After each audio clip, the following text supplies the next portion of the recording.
Hello everyone, welcome back to my channel. तर आजच्या ह्या व्हिडिओमध्ये आपण डिस्चार्ज ऑफ अ कॉन्ट्रॅक्ट हा जो टॉपिक आहे हा स्टडी करणार आहोत.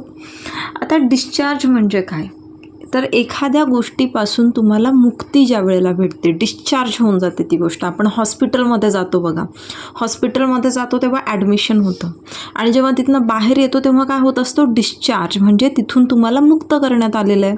मग आता कॉन्ट्रॅक्टच्या संदर्भात डिस्चार्जचा अर्थ काय आहे की त्या कॉन्ट्रॅक्टचे जे काही ऑब्लिगेशन्स असतात त्याच्यातून तुम्हाला काय भेटते, मुक्ती भेटते.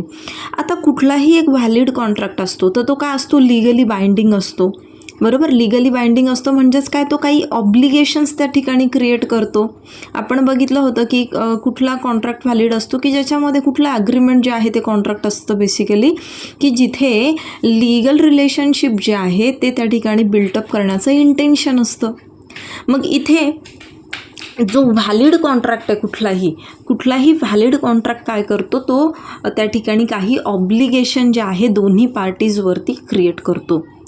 आणि जेव्हा हे ऑब्लिगेशन्स, हे जे लीगल ऑब्लिगेशन्स जेव्हा एंड होतात, जेव्हा त्या कॉन्ट्रॅक्टमधून उत्पन्न होणारे राईट्स आणि ऑब्लिगेशन्स एक्सटिंग्विश होतात, म्हणजे काय, समाप्त होतात, तेव्हा आपण म्हणतो की कॉन्ट्रॅक्ट काय झाला, त्या ठिकाणी डिस्चार्ज झालेला आहे.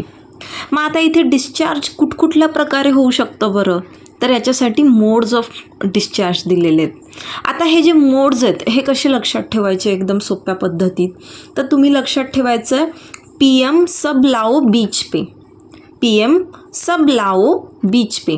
P म्हणजे परफॉर्मन्स, M म्हणजे म्युच्युअल कन्सेंट, सब म्हणजे सबसिक्वेंट इम्पॉसिबिलिटी, ला म्हणजे लॅप्स ऑफ टाईम, ओ म्हणजे ऑपरेशन ऑफ लॉ, आणि बीचवरून ब्रीच ऑफ कॉन्ट्रॅक्ट लक्षात ठेवायचे. हा जो पे हा एक्स्ट्रा असाच आहे, ते काहीतरी थोडंसं मिनिंग व्हावं त्याला एक तयार म्हणून. ओके, तर आता इथे जो डिस्चार्ज आहे बाय परफॉर्मन्स म्हणजे काय, तो डिस्चार्ज बाय परफॉर्मन्स म्हणजे की जेव्हा त्या कॉन्ट्रॅक्टमध्ये जी ड्युटी असते, म्हणजे जे ऑब्लिगेशन असतं ते जेव्हा फुलफिल केलं जातं, म्हणजे आता दोन्ही पार्टीज ज्या आहेत, दोन्ही पार्टी त्या कॉन्ट्रॅक्टमध्ये ज्या असतात त्या दोन्ही पार्टी आपापली ड्युटी त्या ठिकाणी फुलफिल करतात आणि मग तो कॉन्ट्रॅक्ट काय झाला, त्या ठिकाणी बाय परफॉर्मन्स डिस्चार्ज झाला. आता याच्यामध्ये ना दोन प्रकार आहेत, एक आहे ॲक्च्युअल परफॉर्मन्स, एक आहे अटेम्प्टेड परफॉर्मन्स. आता इथे ॲक्च्युअल परफॉर्मन्समध्ये काय असतं की इथे ॲक्च्युअलमध्ये दोन्ही पार्टीज ज्या असतात ना, यांची ऑब्लिगेशन्स जे आहेत ते परफॉर्म केलेले असतात, फुलफिल केलेले असतात. फॉर एक्झाम्पल, एक्स जो आहे तो he is ready to sell his car to B. Okay, एक बी नावाचा पर्सन आहे आणि हा एक्स जो आहे त्या बीला कार विकू इच्छितो. किती रुपयांसाठी, तर 10,000 हे कन्सिडरेशन आहे, ठीक आहे, 10,000 रुपीज. बी जो आहे, बी 10,000 त्याला पे करतो एक्सला. म्हणजे दोघांनी इथे काय केलं, त्यांच्या ज्या ड्युटीज होत्या त्या परफॉर्म केल्या, म्हणजे जे ऑब्लिगेशन्स होते ते परफॉर्म केले. इथे कॉन्ट्रॅक्ट काय झाला, ॲक्च्युअल परफॉर्मन्सने त्या ठिकाणी कंप्लीट झाला आहे. आता नेक्स्ट असतो अटेम्प्टेड परफॉर्मन्स. इथे काय असतं की जो प्रॉमिसर आहे ही वॉन्ट्स टू परफॉर्म, पण प्रॉमिसी जो आहे तो रिफ्यूज करत असतो त्याचा परफॉर्मन्स एक्सेप्ट करण्यामध्ये. म्हणजे इथे एक पार्टी जी आहे, फॉर एक्झाम्पल ही पार्टी जी आहे, ही पार्टी त्या ठिकाणी सपोज काही इफ ह्या पार्टीमध्ये आणि ह्या पार्टीमध्ये P आणि Q आपण याला म्हणूया, P आणि Qमध्ये सपोज असा कॉन्ट्रॅक्ट झाला होता की जो P आहे, P त्याची प्रॉपर्टी जी आहे ती Qला 1 लाख रुपीजमध्ये सेल करणार, ठीक आहे.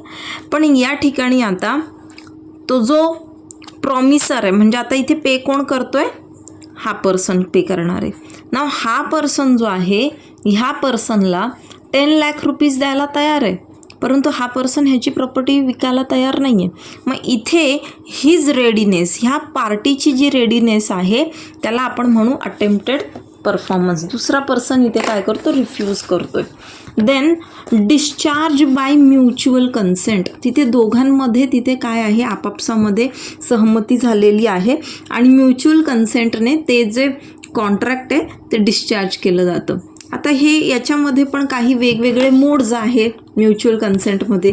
त्याला नो वॉर टू असं लक्षात ठेवा. वॉर टू म्हणजे हा R2 आहे ॲक्च्युली. R जो आहे दोनदा आहे. सो नो वॉर असं लक्षात ठेवा. नो म्हणजे novation. Novation means what? When some new contract takes place instead of the earlier.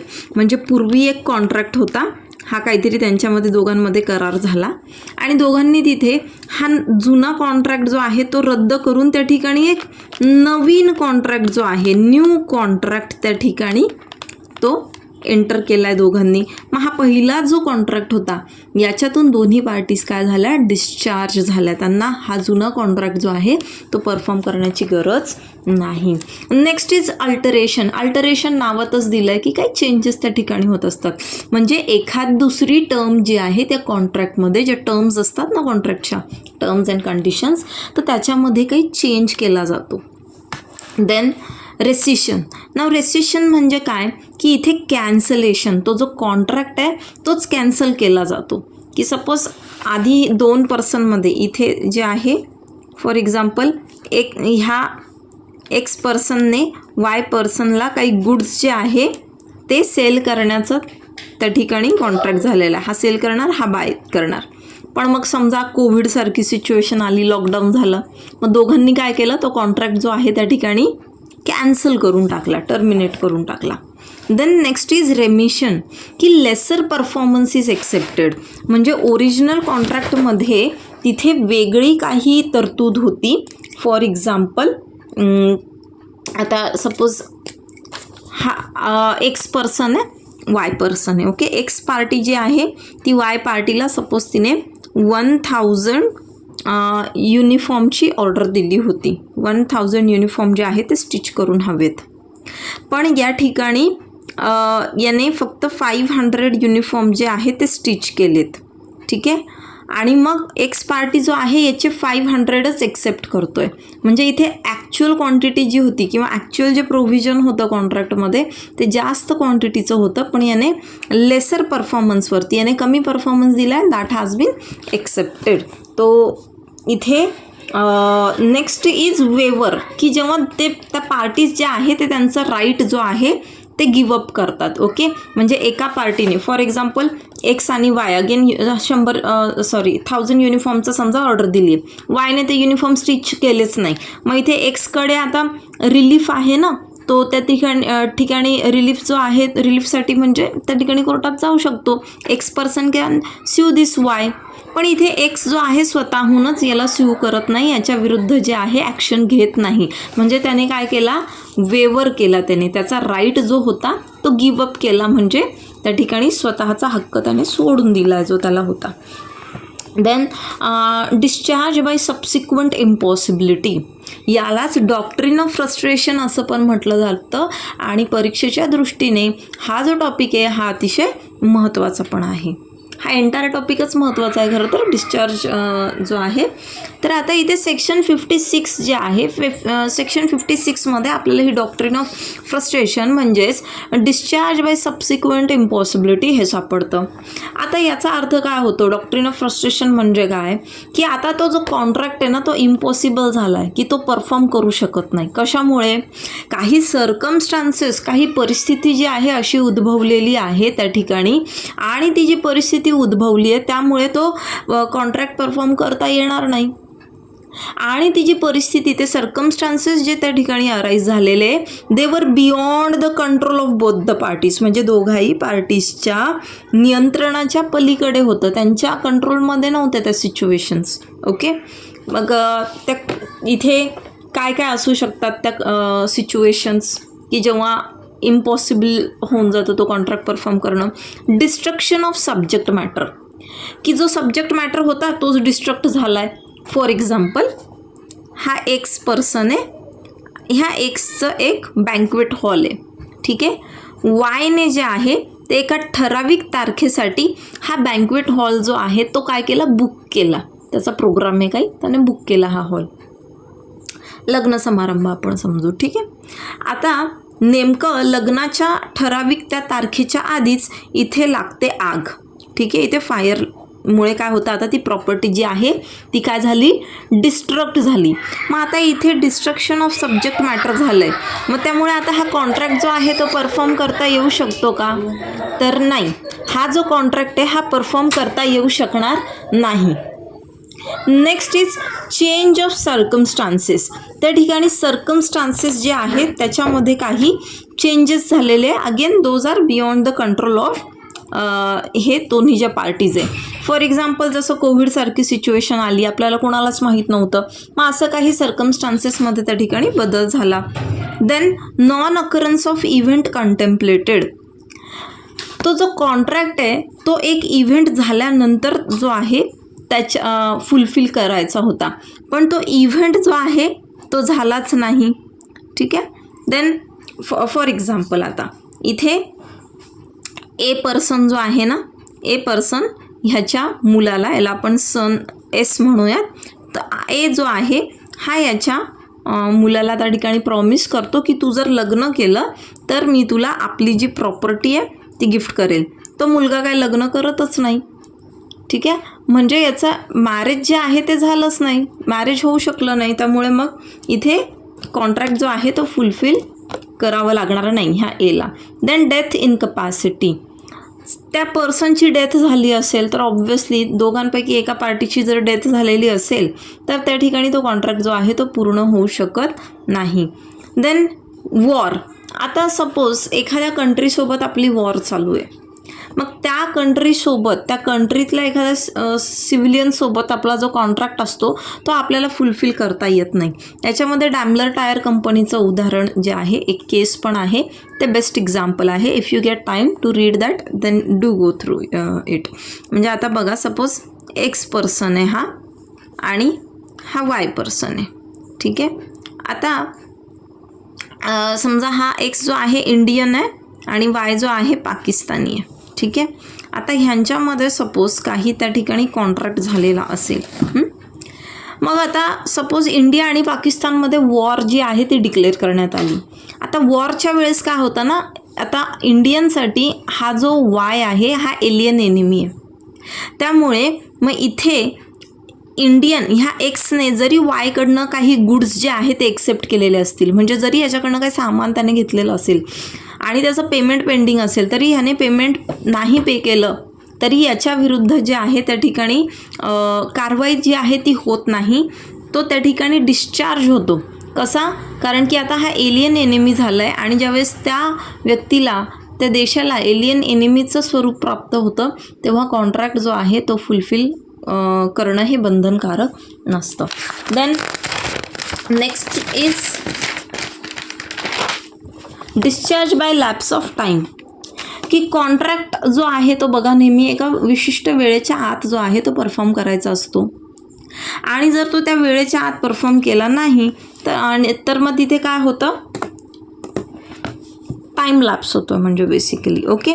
मग आता सपोज ही पार्टी आहे, ह्या एक्स पार्टीने वाय पार्टीला सांगितलं की 30 एप्रिलपर्यंत मला 100 टन गहू जे आहे ते पाहिजेत, 100 टन्स ऑफ व्हीट. मग 30 एप्रिल जी आहे, 30 एप्रिलची तारीख निघून गेली आणि तरी इथे ह्या व्यक्तीने जे आहे याला जे व्हीट आहे ते प्रोव्हाइड केले नाही आणि एक्सने जे आहे, एक्सने याच्यावर ॲक्शन पण घेतली नाही. याने तर परफॉर्म केलं नाही आहे आणि त्याच्या नॉन परफॉर्मन्ससाठी ह्याने ॲक्शन घ्यायला हवी होती, त्याने ॲक्शन पण घेतली नाही आहे आणि त्याला आता बराच वेळ निघून गेलेला आहे. मग जो काही लिमिटेशनचा ॲक्ट आहे ना आपला, तर लिमिटेशन पिरियड तिथे निघून गेला असेल तर तेव्हासुद्धा मग तो कॉन्ट्रॅक्ट जो आहे त्या ठिकाणी डिस्चार्ज होतो. Then discharge by law. मग एखाद्या पार्टीची डेथ झाली असेल किंवा ती पार्टी जी आहे इन्सॉल्वंट झाली आहे किंवा मर्जर झालं आहे, म्हणजे जो टेनंट होता तोच आता ओनर झाला आहे, मग त्या ठिकाणी जे रेंटचा अग्रीमेंट असतो obviously it will come to an end. बरोबर. तो कॉन्ट्रॅक्ट जो आहे त्यांचा डिस्चार्ज झाला. म्हणजे त्यांना अनऑथोराइज्ड मटेरियल अल्टरेशन झालं आहे, म्हणजे ह्या पार्टीला न विचारताच त्या कॉन्ट्रॅक्टमध्ये काही मटेरियल चेंजेस केलेले आहेत ज्याचं ह्याला काही विचारपूस वगैरे केलेली नाही आहे. मग अशा वेळेला पण कॉन्ट्रॅक्ट जो आहे तो डिस्चार्ज होतो. नाव discharge by breach of contract. मग breach of breach of contract म्हणजे काय की जेव्हा काही या ठिकाणी लॉफुल एक्सक्यूज नाही आहे तरीसुद्धा त्यातली एखादी पार्टी जी आहे ती तिचं ऑब्लिगेशन जे आहे ते फुलफिल करत नाही, काही एक लॉफुल रिझन नसताना. मग इथे अँटिसिपेटरी ब्रीच आहे आणि ॲक्च्युअल ब्रीच आहे. अँटिसिपेटरी ब्रीच म्हणजे आता सपोज आपण इथे हे उदाहरण पाहिलं की एक्स पर्सनने वाय पर्सनला जे आहे 100 टन गहूची हे केली आहे, मागणी केलेली आहे, 30 एप्रिलपर्यंत सप्लाय कर बाबा. मग आता 30 एप्रिल जी आहे, 30 एप्रिलची तारीख जी आहे ही डेडलाईन आहे म्हणजे ह्या पर्सनसाठी की 30 एप्रिलला त्याने केलं पाहिजे. आता समजा तो त्या ठिकाणी आज 16 तारीख आहे, 16 एप्रिल, तो 16 एप्रिललाच इथे एक्सला जे आहे तो सांगून देतो की मी तुला 100 टन गहू देऊ शकत नाही, मी नाही देणार. मग इथे काय झालं आहे, ही जी डेडलाईन आहे ही डेडलाईन कंप्लीट होण्याच्या आधीच त्याने सांगितलं की I am not gonna fulfil your demand. हा झाला अँटिसिपेटरी ब्रीच.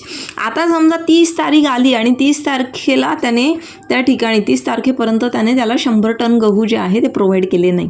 म्हणजे ती जी डेडलाईन होती, ती ड्यू डेट होती, जो टाईम स्पेसिफाईड होता त्या कॉन्ट्रॅक्टमध्ये, तो टाईम निघून गेला आणि तरीसुद्धा त्या ठिकाणी जो आहे कॉन्ट्रॅक्ट फुलफिल झालेला नाही, त्याला आपण म्हणतो actual Breach of contract. So I hope so this was useful for you. Do write this well in your exams.